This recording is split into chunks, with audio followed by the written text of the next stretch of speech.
All right, let's dive right into this explainer and unlock the secrets of the past continuous tense.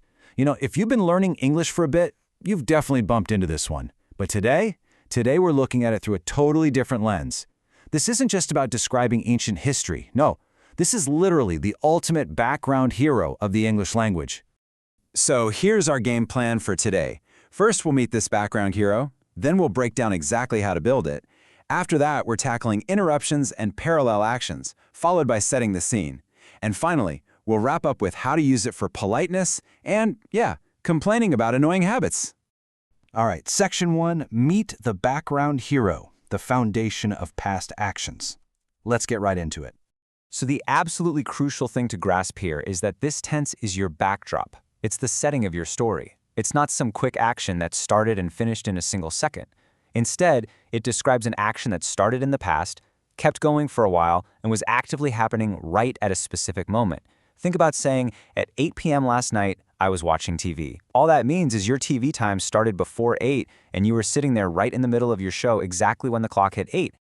Moving on to Section 2, building the past continuous. Let's look at the rules of construction. Okay, building this tense is super straightforward, but it always requires exactly two parts. Seriously, you literally can't have one without the other. Step 1, grab your helper verb. That's just the past tense of to be, so either was or were. Step 2, take your main action verb and slap an ing ending on it. And that's it. Helper verb plus ing verb. You're good to go. Let's break that down by subject. For singular subjects, I, he, she, or it, we just use was, like I was sleeping or he was reading a book. Now for plural subjects, and also the pronoun you, so you, we, they, we use were, as in you were talking too loudly or they were playing outside. Just two simple rules, perfectly consistent every single time.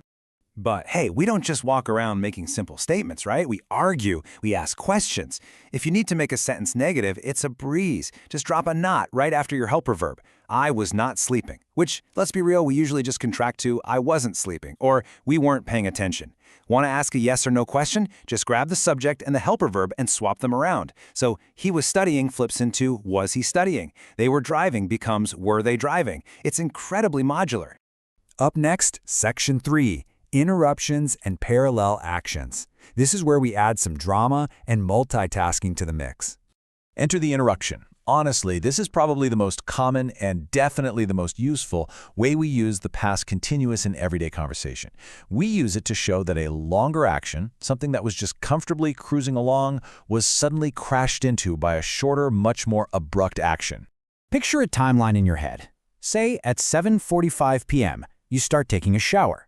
That shower is your nice, long background action in the past continuous. But, boom, at 8 p.m., a short action pierces right through it. The phone rang. That sudden interruption, that's in the past simple tense. You were taking a shower and then, bam, the interruption hits. Now, to glue these two colliding actions together, we rely a ton on the word when. And the cool part is you can seamlessly flip the whole sentence structure around depending on what you want to emphasize. Start with the long action if you want. I was taking a shower when the phone rang. Or lead with the drama of the interruption. When the phone rang, I was taking a shower. Both are absolutely perfectly correct. Just remember one golden rule for writing this out. If you put that short when interruption at the very beginning of the sentence, you've got to use a comma before explaining what you were doing. But okay, what if actions don't crash into each other? What if they're just peacefully coexisting?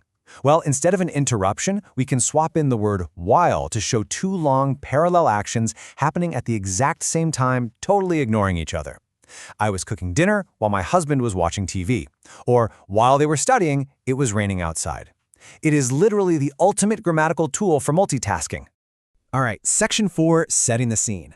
Let's talk cinematic storytelling. So writers love using the past continuous to establish the atmosphere right at the beginning of a narrative. Think about a movie starting up. Way before the actors even say a word, the camera pans across the setting to show you exactly what's going on, right? Well, in written English, the past continuous acts as that camera lens. Before the real plot kicks off with the past simple, the past continuous is what paints the visual picture for the reader. Just imagine reading this line. The sun was shining, the birds were singing, and a gentle breeze was blowing through the trees. You can actually feel the calm, steady pace of that background scene, right? You're totally immersed. And then, the sudden jolt of the plot. Suddenly, a loud crash broke the silence. Using the past simple for the word broke hit so much harder precisely because the past continuous set up such a peaceful, ongoing background right before it. Moving on to our final section, Section 5, Politeness and Annoying Habits. These are your social survival skills.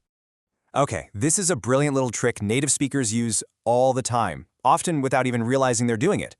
We use the past continuous to make our requests sound softer, more polite, or just a bit less direct. And here is the truly fascinating part. We do this for requests we are making right now, in the present moment. Even though you want something today, somehow pushing the tense back into the past removes the immediate pressure from the listener. It just gives them a little bit of psychological breathing room. Look at this direct comparison. Saying, I am wondering if you can help me using the present continuous.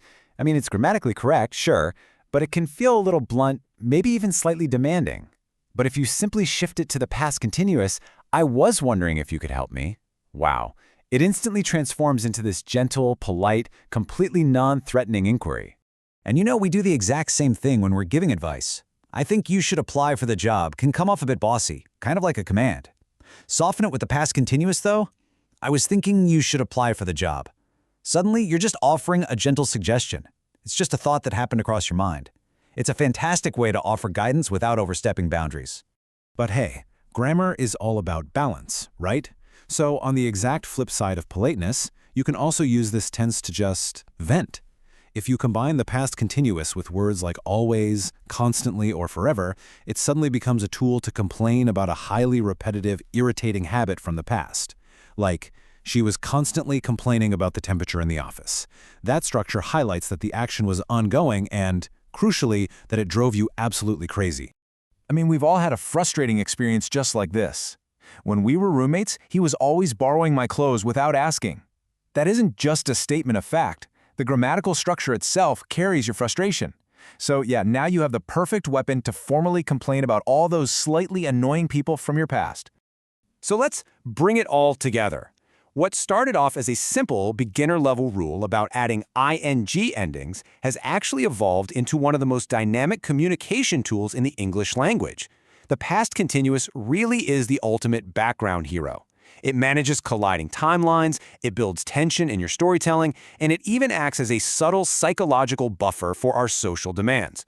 Now, how well can you actually apply these rules in real life? Think about how you might use this tense today, whether you need to tell a cinematic story about your morning commute or politely ask a massive favor from a friend. Master this background hero and you literally master the flow of time in English. But I'm going to leave you with this final provocative thought.